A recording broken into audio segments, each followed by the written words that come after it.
नमस्कार, सवाल तो बनता में आप सभी का स्वागत है। मैं हूं आपके साथ सुनीता पटेल। बहराइच दंगा, योगी ने किया हिसाब। आपको बता दें कि लगातार उत्तर प्रदेश में बहराइच में दुर्गा पूजा के समय मूर्ति विसर्जन के दौरान जो पत्थरबाजी हुई, ये मामला लगातार गर्माता रहा, सियासत भी हुई। इस हिंसा में राम गोपाल मिश्रा नाम के युवक की हत्या भी कर दी गई थी।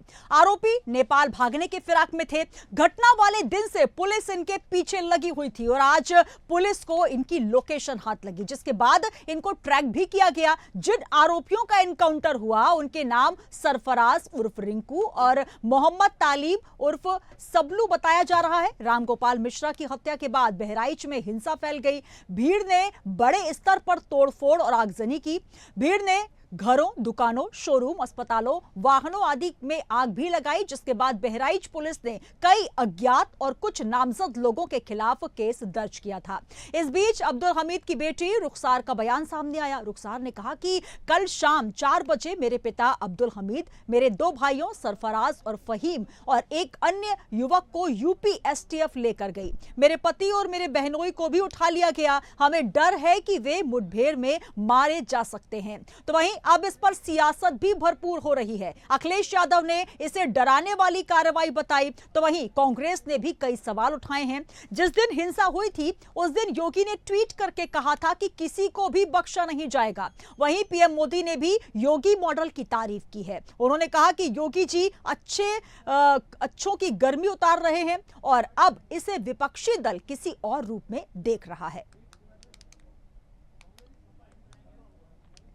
हमारे योगी जी तो अच्छों की गर्मी उतारने में एक्सपर्ट है। हमारे योगी जी तो अच्छों की सामान्य लोगों का जीना हराम करते हैं। मेरा दायित्व तो बनता, मैं यहां नौकरी करने नहीं आया हूं, कतई नहीं।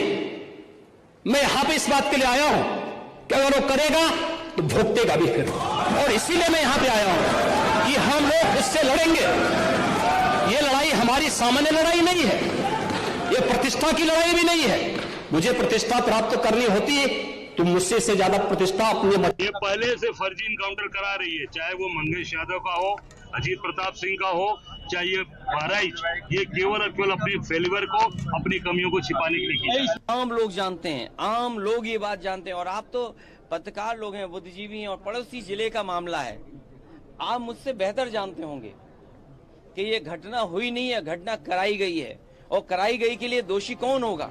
अगर जान गई है किसी की भी, हम दुख में शामिल हो सकते हैं, मुख्यमंत्री जी मिल सकते हैं, लेकिन कराई किसने है इस पे आप लोग बेहतर जानते होंगे।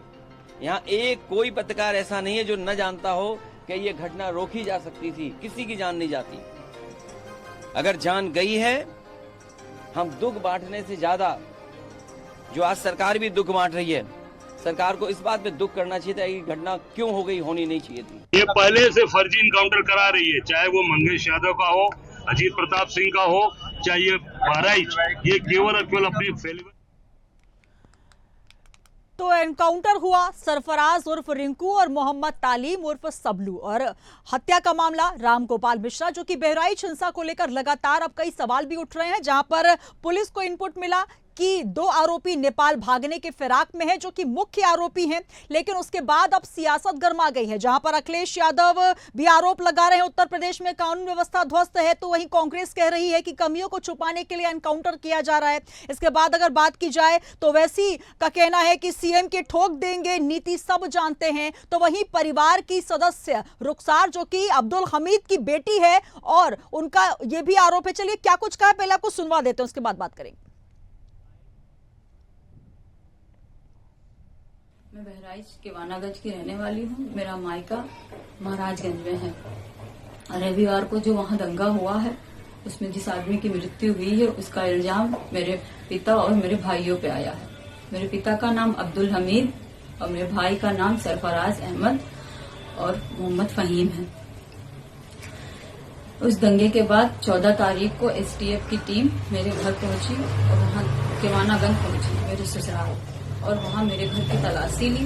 तो वहाँ कोई नहीं मिला, तो वो लोग मेरे पति ओसामा और मेरे देवर शाहिद को लेके चले गए। उसके बाद से उन लोगों का कोई अता पता नहीं चल रहा है। कल 16 तारीख को जो है मुझे गांव से कुछ पता चला कि जो है कल 16 तारीख को गांव से मुझे खबर मिली कि धर्म कांटे के पास से मेरे पापा और मेरे भाइयों को अरेस्ट कर लिया गया है। उनके साथ एक लोग और हैं, 4 लोगों को अरेस्ट किया गया है, लेकिन उनका भी कुछ पता नहीं है। ना उनका कहीं कुछ दिखाया जा रहा है, किसी थाने में भी वो नहीं है, ना कोई कप्तान कुछ बता रहे हैं, ना मीडिया में कुछ पता चल रहा है। हमको डर है कि उनको फर्जी इनकाउंटर दिखा के उनकी हत्या कर दी जाएगी और मेरे पति ओसामा और साहिद को भी मेरे पति ओसामा और साहिद की भी हत्या कर दी जाए। तो सीधे सीधे एनकाउंटर की आशंका रुखसार जो कि अब्दुल हमीद की बेटी है और साफ तौर पर यह आरोप लगाया, और सरफराज उर्फ रिंकू जो कि मुख्य आरोपी जिसे गोली मारी गई है, रुखसार उसकी बहन है और ये तमाम आरोप पहले ही वो लगा चुकी थी। जैसे ही उसने आरोप लगाया कि पुलिस उठा कर ले गई है मेरे परिवारजनों को, और उसके बाद एक बयान सामने आया कि एनकाउंटर हुआ है, पुलिस ने पैर में गोली मारी है दोनों ही मुख्य आरोपियों की। तो ये तस्वीरें आपको दिखा रहे हैं जिसके बाद बहराइच सांप्रदायिक हिंसा मजहबी उन्माद की आग में जलता झुलसता नजर आया। ये तस्वीरें आप देखिए जहां पर राम गोपाल मिश्रा जिसकी मौत हुई है। और सीधे रुख करेंगे, हमारे साथ तमाम मेहमान भी जुड़ रहे हैं। हमारे साथ जुड़ रहे हैं आशीष चौधरी जी सपा से। आशीष जी बहुत स्वागत है सर, नमस्कार। और साथ ही जुड़ रहे हैं प्रदीप भटनागर जी बीजेपी से। सर बहुत स्वागत है इंडिया हेड में, नमस्कार सर। और साथ ही हमारे साथ India head channel head Akeel Siddiqui ji भी जुड़े हुए हैं। सबसे पहले शुरुआत में करना चाहूंगी अकील जी आपसे ही, क्योंकि हमारे साथ मेहमान भी जुड़ चुके हैं। जिस तरीके से हमने देखा जैसे ही बहराइच हिंसा की आग भड़की, लगातार पहले आरोप लग रहे थे कि कानून व्यवस्था चरमरा गई है, उसके बाद जब कानून को हाथ में लेने वाले वो आरोपी जिन्होंने राम गोपाल मिश्रा को गोली मारी, अब उन आरोपियों का एनकाउंटर हुआ है। हालांकि आरोपी स्वयं स्वीकार कर रहे हैं कि हमसे गलती हो गई और इसलिए पुलिस ने जब उनको गोली मारी वो पहले से ही वहां पर हथियार लेकर खड़े थे। क्या कहेंगे अब जब आरोप लग रहे हैं कि ये फर्जी एनकाउंटर है? सुनीता जी यही कहूंगा, जो मोदी जी ने बयान दिया जो अभी वायरल हो रहा है जी। कि हमारे योगी जी अच्छे अच्छे को गर्मी निकाल देते, ये वीडियो आज ही वायरल हुआ। उनको कहीं ना कहीं योगी पे भरोसा है जी। योगी ने पहले कहा था, मुख्यमंत्री योगी आदित्यनाथ ने, इससे पहले मुझे याद है असेंबली में उन्होंने भी कहा था कि हम नौकरी करने नहीं आए यहाँ पर, जो जैसा करेगा वैसा भुगतेगा। और कई ऐसी घटनाएं रही हैं जिसमें पुलिसिया जो कार्रवाई हुई है वो ये साबित करती है कि योगी किसी को बख्शने वाले नहीं है। निश्चित तौर पे जो अपराध करेगा जी, ये हमेशा देखने को मिला है। बहराइच की घटना जो हुई इसमें हाँ पुलिस ने आज कार्रवाई की। वो भाग रहे थे नेपाल, जिस तरह वीडियो आया, वीडियो इनकाउंटर के बाद उसको चोट लगती है और वो कहता है कि मुझसे गलती हो गई। उसने ये भी कहा पुलिस वाले ने, तुमने पुलिस वाले पे गोली क्यों चलाई जी? मुझे भी चलानी पड़ी। हालांकि उन्होंने सीने पे नहीं मारा, वरना वो ऑन द स्पॉट मर जाता, लेकिन उन्होंने जानबूझ के या सोच समझ के पैर पे गोली मारी और उसकी गिरफ्तारी वहां पे मौके पर हुई।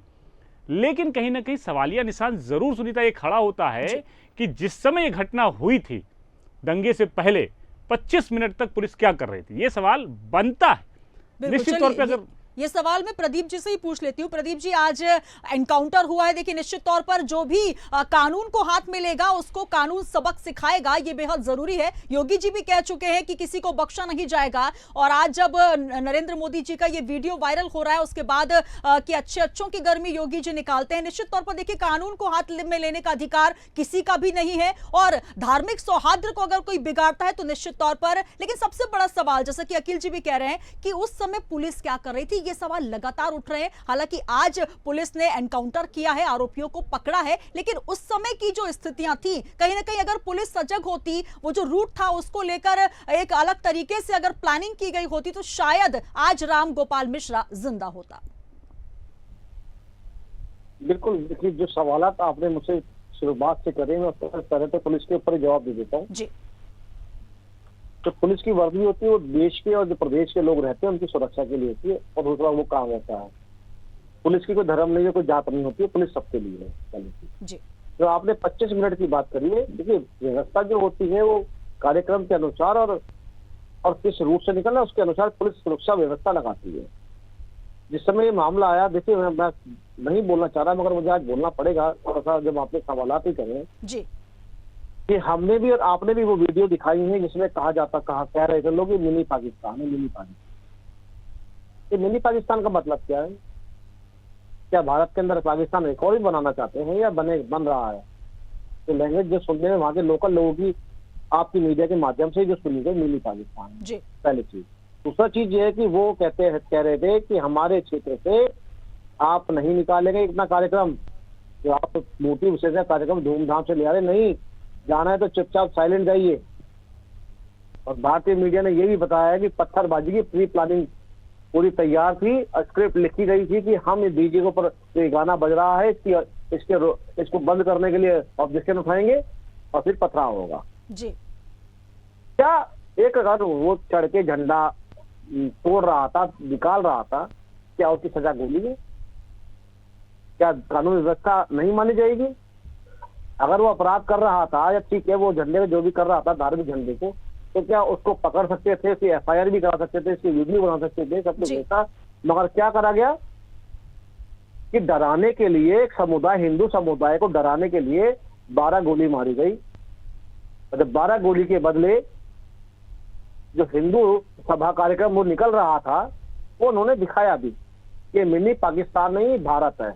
जी प्रदीप जी, आपकी बात मैं बीच में रोकना चाहूंगी सर, माफी चाहती हूँ सर, नहीं आपकी बात पे मैं बात रखना चाहती हूँ। आपने कहा कि जो रूट तैयार किया गया था, जिस इलाके से जुलूस निकलना था दुर्गा प्रतिमा विसर्जन का, वहां पर लोग ये कह रहे थे कि यहाँ पर शांतिपूर्ण तरीके से जुलूस निकाला जाए, वहां पर कोई आप डीजे नहीं बजा सकते, और इसके अलावा पुलिस पहले से ही पेट्रोलिंग करती है। सर क्या उनको ये नहीं पता था कि यहाँ पर कोई उन्मादी भीड़ आकर इस तरीके से कोई उपद्रव मचाने वाली है? तो आपकी रेकी, आपके इंटेलिजेंस का फेल्यूर नहीं कहा जाएगा सर?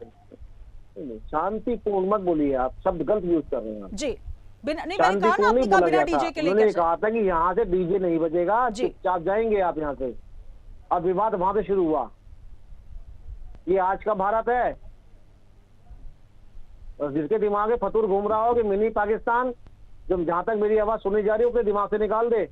ये भारत है, भारत हिंदुस्तान, ये भारत है, पाकिस्तान नहीं है। जब पाकिस्तान और हिंदुस्तान का जब बंटवारा हुआ था तो शर्तों पे हुआ था कि पाकिस्तान में मुसलमान रहेंगे, हिंदुस्तान में हिंदू रहेंगे। मगर ये भाईचारा, मिसाल और एकता जो महात्मा गांधी जी ने, जो हमारे पूर्वजों ने दिखाई, ये उसकी मिसाल है। हिंदू मिसाल बनता है, मगर जो पाकिस्तान ना जाके जो हिंदुस्तान में रहता है वो मिसाल कभी नहीं बनता है। मैं फिर कह रहा हूँ आपकी, अगर उस लड़के को गोली मारी गई, क्यों मारी गई? अगर उसने गलती करी तो सजाएं बहुत सी बनती हैं। आप किसी को नहीं उजाड़ देंगे आप? प्रदीप जी जो बात कर रहे हैं सर, सवाल यही है कि आखिर पुलिस क्या कर रही थी? आप कह रहे हैं कि वहां मिनी पाकिस्तान के नारे लग रहे थे, वहां डीजे नहीं बजने दिया जाएगा, तो उत्तर प्रदेश सरकार पर वही तो सवाल था ना सर कि आखिर पुलिस क्या कर रही थी? बाद में अमिताभ यश जी बाद में बंदूक लेकर निकले, वो पहले ही निकल जाते वहां पर व्यवस्था देखने। सर वो भी खत्म जी, मैं बता देता हूँ वो भी। अगर आप उस वीडियो को देखेंगे, शुरुआत की जब ये रोका गया तो गोली मारने से पहले पुलिस और पूरी पुलिसिया सिस्टम वहां पे मौजूद था और बीच बचाव करा रहा था जी। और उसको भीड़ में से खींच के लेके गए। ये भी वीडियो भारतीय मीडिया ने दिखाया, आप लोगों ने दिखाई। अगर कोई छुपा हुई चीज है और जो मैं नहीं बोलना चाहता हूं या मैं गलत बोल रहा हूं तो मुझे ओपनली दिखाया जाए कि भाई ये झूठ बोल रहा है, ये बीजेपी का जो नेता और कार्यकर्ता बैठा है यहाँ पे। स्पष्ट कह रहा हूं मैं, मगर कानून लेना किसी के हाथ में नहीं है। जिसकी गलती है उसकी गलती की सजा गोली नहीं है जी। आज सारे के सारे विपक्षी दल केवल एक मुस्लिम समुदाय के वोट के लिए एक पुलिस को केवल और सिर्फ पुलिस को टारगेट कर रहे हैं। चलिए इसका जबाब मैं ले लेती हूँ। आशीष चौधरी जी भी हमारे साथ जुड़े हुए सपा से, मुस्लिम वोट के लिए। यादव जी के टाइम में पुलिस नहीं थी जी? अखिलेश यादव जी एनकाउंटर नहीं कराते थे शांति के लिए? 2500 से ऊपर एनकाउंटर कराए अपने कार्यकाल के अंदर। इसका जवाब ले लेते हैं। कानून व्यवस्था बनाने के लिए। चलिए सर मैं आऊंगी आपके पास। प्रदीप जी हमारे साथ सपा से भी आशीष जी जुड़े हुए हैं। आशीष जी, हालांकि देखिए कई सवाल यहाँ पर है। पहली बात तो ये कि जिस तरीके से पहले की भी सरकार के कार्यकालों में इनकाउंटर हुआ है, क्योंकि अगर बेहद जरूरी है कि अपराधियों को पकड़ना है, अगर अपराधी हिंसक प्रवृत्ति के हैं, अगर पुलिस पर ही वो फायरिंग कर रहे हैं तो एनकाउंटर होता है, और आज से नहीं पहले से भी होता आया है। लेकिन जिस तरीके से अखिलेश यादव जी कह रहे हैं कि कानून व्यवस्था ध्वस्त हो गई है, क्या कहेंगे? हालांकि प्रदीप जी तमाम बातें कह चुके हैं इस बीच। सबसे पहले तो मैं कहना चाहूंगी कि उत्तर प्रदेश की जो पुलिस है, जी आप भाभी जी के साथ एक मार्केट में सर सुन लीजिए, प्रदीप जी सुन लीजिए। उत्तर प्रदेश की पुलिस तो ऐसी पिक्चर हाल जैसा है। पिक्चरों में आपने देखा होगा, हमने देखा होगा, भाजपा के प्रवक्ता साहब भी देखे होंगे कि जब कोई घटना घट जाती तब पिक्चर में पुलिस पहुंचती। वही उत्तर प्रदेश के हाल। हम कह रहे हैं जितनी जांच एजेंसियां की, जब इतनी बड़ी घटना थी, इनको पता है कि वहाँ पाकिस्तान के मुद्दे बात के नारे लगा रहे हैं, ये अपने मुंह से बोल रहे थे। एलआई रिपोर्ट कहाँ से गई थी? पहले तो पुलिस क्या कर रही थी? क्या घटना का अंजाम देने के लिए क्या कर रही थी? पहले घटना घटे उसके बाद मैं पहुंचूंगा। पुलिस इसकी दोषी नहीं है। जहां तक ये रहते हैं इनकाउंटर की बात, कोई बात नहीं, अपराधी है, अपराध कर रहा तो होना चाहिए, लेकिन ऐसे अपराधों की इनकाउंटर जो कई अपराधी बड़े स्तर पर होते हैं, कई उनके तो मर्डर के आरोप लगे हैं, कई हत्याएं, कई घटनाएं लगे, उनके इनकाउंटर नहीं हो रहे हैं। कई एक चोरी हो गई, कई एक लूट हो गई, उसमें इनकाउंटर हुए जा रहे हैं। अगर ऐसे लूट अगर चोर पे इनकाउंटर करने लगे उत्तर प्रदेश की पुलिस, लाखों लोगों में हो जाएगी। सबसे पहले भारतीय जनता पार्टी को ये सोचना चाहिए, ये जो इतना क्राइम बढ़ रहा है इसे कैसे रोका जाए। समाजवादी पार्टी को तो मेरे सुझाव एक बात जी, पहले शिक्षा, स्वास्थ्य, बिजली, पानी, रोजगार, किसान, इस तरीके के मुद्दों पे आप सर जाओ। आशीष जी, आज हम बेहद संवेदनशील मुद्दे पे बात कर रहे हैं। जिस तरीके से वो हत्यारे जो जिस तरीके से जो एक भीड़, उन्मादी भीड़ बनकर एक इंसान को खींच कर लेकर जाती है और गोली मार दी जाती है। बेटा दूसरी कॉपी दो ना। तो कम से कम उत्तर प्रदेश में जो भारतीय जनता पार्टी विकास से प्रयास कर लिया करे, विकास के नाम पे था कि समाजवादी पार्टी ने 1 लाख लोगों को रोजगार दिया, तो भारतीय जनता पार्टी के लोगों ने 2 लाख रोजगार दिया। वहाँ एजुकेशन, भाई एम्स है, पीजीआई है, तमाम बड़े संस्थाओं की बढ़ोतरी करें, तमाम शिक्षा पे काम करें, मेडिकल साइंस पे काम करें, मेडिकल पे काम करें। इस पे नहीं काम करेगी, केवल हिंदू और मुस्लिम पे राजनीति करेगी। आज कितने युवा बेरोजगार हैं, कितने किसान परेशान। आशीष जी देखिए, राजनीति का सबसे बड़ा जो मुद्दा है ना सर, सुन लीजिए मेरी बात, जब पुलिस कार्रवाई करे तभी भी तकलीफ होती है सर, पुलिस कार्रवाई ना करे तभी भी आरोप लगाए जाते हैं। आखिर पुलिस व्यवस्था पर विश्वास क्यों नहीं सर आपको? अगर जब वहां पर पहले 25 मिनट की बात हो रही है जहां पर पुलिस एक्टिव नजर नहीं आई आपको, सर सुन लीजिए ना मेरी बात प्लीज। विरोध नहीं करते हैं जी। अब एनकाउंटर किया है उन्हीं आरोपियों का जो तमंचा लेकर एक आदमी को मारने निकले थे। अब जब एनकाउंटर हुआ है जो नेपाल भागने वाला था, तो अब आप कह रहे हैं कि ऐसा पहले भी हो चुका। मंगेश यादव के मामले में भी यही आरोप लग रहे थे। कितने ऐसे हत्यारे घूम रहेंगे उत्तर प्रदेश में, उनके एनकाउंटर हुए। कितनी बड़ी बड़ी डकैती डाल चुके होंगे उनके एनकाउंटर। सर आज की बात करिए ना सर, हम डकैती की बाद बात कर लेंगे। आज मुद्दा बहराइच का है जहां पर सांप्रदायिक हिंसा की आग में भड़कता और जलता हुआ नजर आया। मुद्दों पे बात मत कीजिए, बेचारे बोल नहीं पाते मुद्दों पे। लेकिन जो इनकाउंटर करने लायक हैं उनके इनकाउंटर किए जाएं। जी, कोई क्या कहेंगे अकील जी? एनकाउंटर करने लायक, देखिए आज जो मुद्दा है उस पर बात नहीं होती, हालांकि सिर्फ घेरना है सरकार को या पुलिस को। इससे पहले भी देखिए कई आरोप ऐसे लगे, चाहे बालाकोट स्ट्राइक की बात हो या एयर स्ट्राइक हो, लगातार पुलिस प्रशासन और जी अकील जी सुनीता, देखिए निश्चित तौर पे जब चर्चा करने बैठिए तो मुद्दा ही भटक जाता है। निश्चित तौर पे जब सबको ये पता था कि जहां घटना होने वाली है वो बहुत संवेदनशील इलाका है, इसके अलावा चाहे वो बहराइच हो, गोंडा हो, कर्नलगंज हो, तुलसीपुर हो, गैसड़ी हो, ये देवी पाटन मंडल, ये पूरा संवेदनशील इलाका है। और इससे पहले भी बहराइच से होने से पहले एक दिन पहले गोंडा में भी हुआ, मस्कनवा में भी हुआ, वहाँ की प्रशासन ने उसको बचाया, रोका, डीएम मौके पे पहुंची 40 किलोमीटर दूर। लेकिन निश्चित तौर पे मुझे एक चीज़ नहीं समझ में आज तक आ रही है कि जब मुहर्रम होता है, दुर्गा पूजा होता है, चाहे वो मूर्ति विसर्जन का काम हो, उससे पहले पीस कमेटी की मीटिंग होती है। वहाँ पर डीएम मौजूद होते हैं, एसपी होते हैं, क्षेत्र के अधिकारी होते हैं और समाज सेवी ठेकेदार होते हैं, और जिनकी अगुवाई में जुलूस निकलता है वो भी वहाँ पे जिम्मेदार होते हैं कि हम किस रूट से ले जाएंगे। वहाँ नियम फॉलो किया जाता है कि ये जिम्मेदार होंगे, ये इस रूट से जाएंगे। मुझे आज तक ये बात नहीं समझ में आ रही कि जो जिम्मेदार होते हैं वो उस घटना की जिम्मेदारी क्यों नहीं लेते हैं। उनके नेतृत्व में जब जा रहा था तो ये घटना हुई कैसे? सबसे पहले जिम्मेदार तो वो समाज के ठेकेदार हैं, कि जिनके नेतृत्व में वो निकला उन्होंने कंट्रोल क्यों नहीं किया, मौके पे पुलिस को फोन क्यों नहीं किया, या उसके लड़के को समझाया क्यों नहीं, वहां बीच बराव क्यों नहीं कराया कि ये गलत कर रहे हो कि झंडा उतार रहे हो, या कोई गाली दे रहा है, या डीजे को किसी कोई विपक्षी रोकने आए कि डीजे नहीं बजेगा, क्यों नहीं बजेगा। जो पीस कमेटी में बैठक में जो मंजूर हो गई है वो नियम अनुसार हुआ ना, तो वो तो होना चाहिए। लेकिन उन पर कार्रवाई न होकर पुलिस पे सवालिया निशान खड़ा होगा, सरकार पे होगा, फिर सत्ता पक्ष विपक्ष आपस में लड़ेंगे, फिर ये होगा राजनीति हो रही थी, चुनाव आने वाला था। लेकिन जिसके परिवार का लड़का खो जाता है वो घर के जाके पूछे किसके आंसू रो रहा है, वो उसका जिम्मेदार कौन होगा, उसका ठेकेदार कौन होगा, उसका दुख पूछने वाला कोई नहीं। 2 4 10 दिन उसके बाद देखिए कितनी खबरें आती है, हम लोग जाके घर पे देखते हैं, खाने को ठीक नहीं रहता है, पता लगता है कि घर का जो मुखिया था वो शहीद हो गया। निश्चित तौर पे घटना, पहले तो उन पर कार्रवाई होनी चाहिए जो पीस कमेटी में आके बैठक में बैठते हैं और उसमें ये जिम्मेदारी लेते हैं कि हम सुरक्षा, हम शांतिपूर्वक ढंग से इसे संपन्न कराएंगे। उन पर कोई कार्रवाई इस घटना में हुई वो मुझे बता दी जाए जी, क्यों नहीं हुई। पुलिस पर सवाल निशान खड़ा कर दिया, भारतीय जनता पार्टी मुझे जवाब दे दे, समाजवादी पार्टी के नेता जवाब दे दें, सारे लोग वहां मौजूद होते हैं, समाज के ठेकेदार होते हैं, उन पर कार्रवाई क्यों नहीं होती है। प्रदीप जी, भारतीय जनता पार्टी में पीस कमेटी मीटिंग होती, ये एक रजिस्टर केवल मेंटेन किया जाता है, खाना पूर्ति होती है।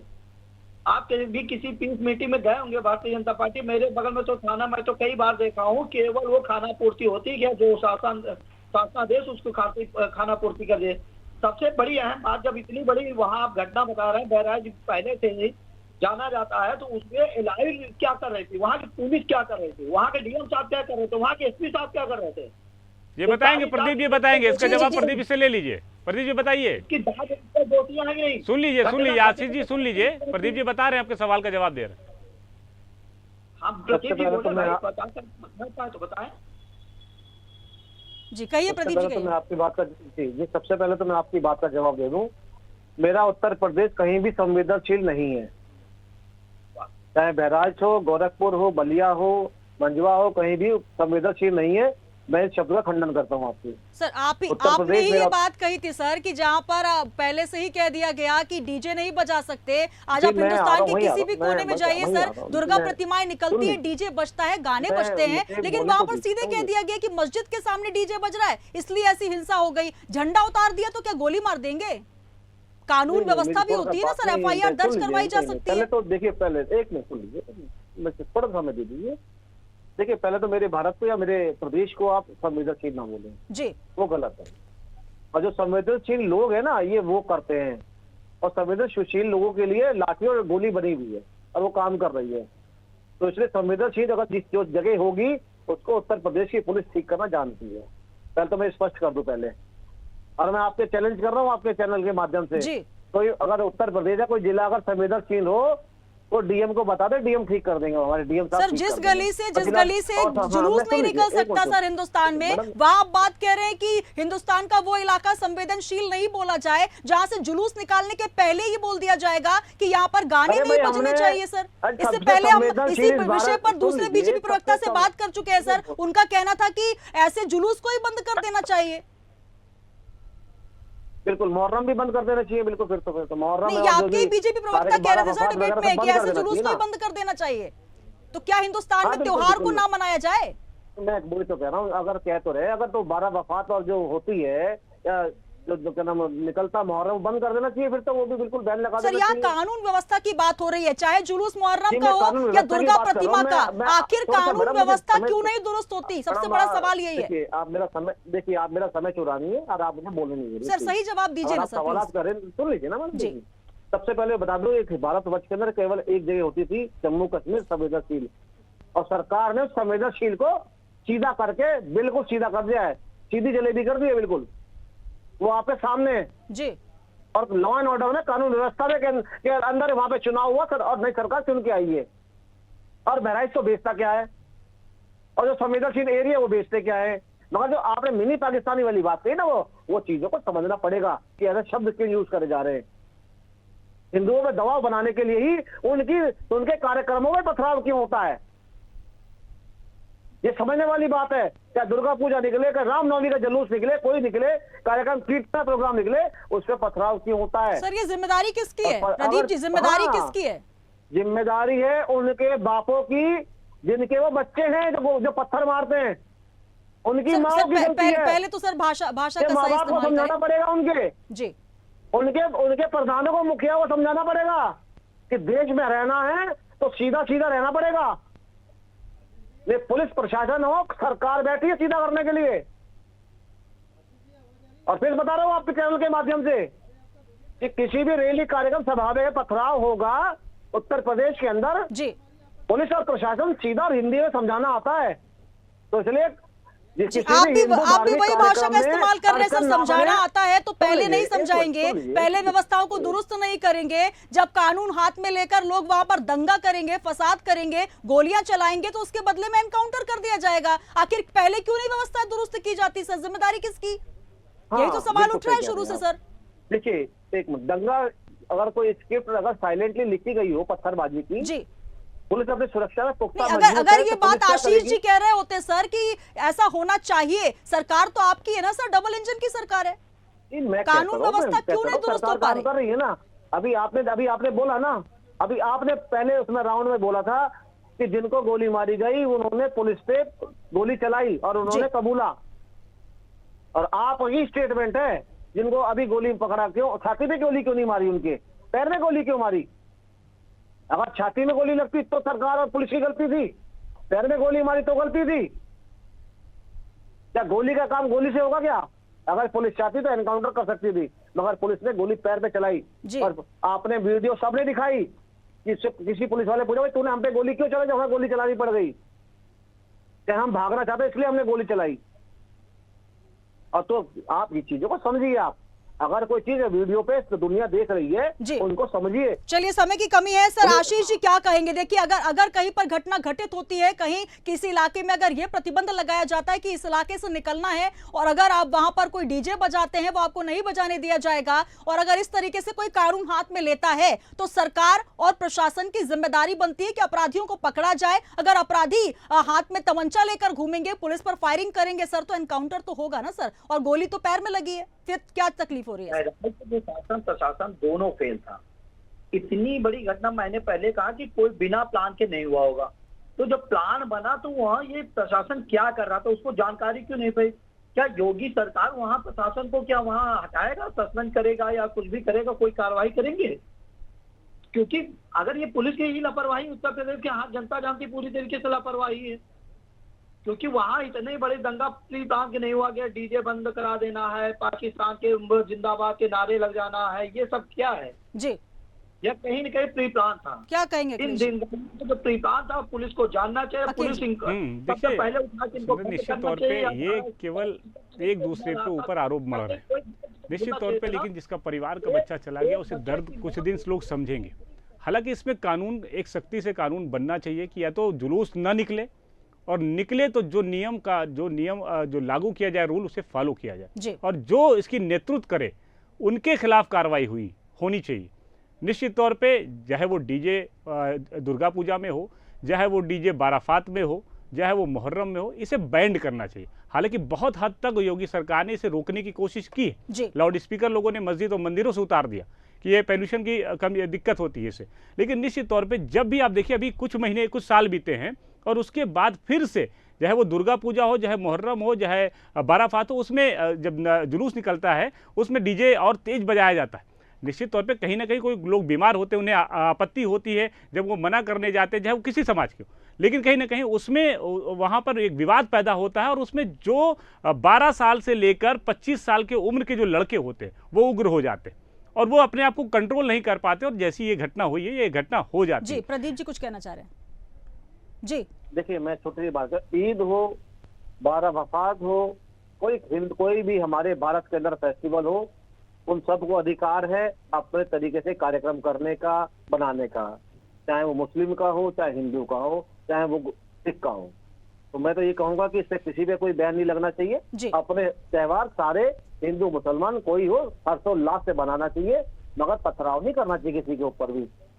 बिल्कुल, कहीं ना कहीं सर यही परंपरा हमारे हिंदुस्तान की रही है, जहां पर हम ईद और दिवाली एक साथ मनाते आए हैं। लेकिन अब जो दृश्य सामने आ रहे हैं बेहद चिंतनीय हैं, और ऐसे कृत्य अगर कोई अपराधी प्रवृत्ति के लोग करते हैं तो ठीक है, लेकिन भीड़ अगर उन्मादी हो जाती है और उस पर सांप्रदायिक दंगे का जो रंग चढ़ता है, तो हिंदुस्तान भी कहीं ना कहीं इस पूरे वाक्य को देखकर शर्मसार होता है। बहुत शुक्रिया हमारे साथ जुड़ने के लिए। हमारे साथ प्रदीप भटनागर जी बीजेपी से जुड़े, आशीष चौधरी जी सपा से जुड़े, और आप दोनों का धन्यवाद। और अकील सिद्दीकी जी हमारे साथ जुड़े, चैनल हेड। तो सबसे बड़ा सवाल यहां पर यही उठता है कि क्या कोई भीड़ उन्मादी इस कदर हो सकती है कि अगर जुलूस में कोई गाना बज रहा है, डीजे पर कोई आपत्तिजनक शब्द का इस्तेमाल किया जा रहा है, तो सीधे गोली मार दी जाएगी, कानून व्यवस्था को हाथ में ले लिया जाएगा? सबसे बड़ा सवाल यह है कि अगर इस तरीके से अगर कोई कृत्य करता है तो सबक सिखाना बेहद जरूरी है, और अगर अपराधियों को सबक सिखाया जाए तो उस पर राजनीति नहीं होनी चाहिए। यह सबसे बड़ा सवाल है। तो बहराइच दंगे में फिलहाल तमाम तरीके की प्रतिक्रियाएं आ रही हैं और लगातार इसमें राजनीति भी हो रही है, लेकिन वो शख्स जिसने अपनी जान गंवाई है उसको कहीं ना कहीं इंसाफ मिलना चाहिए और कानून व्यवस्था उत्तर प्रदेश में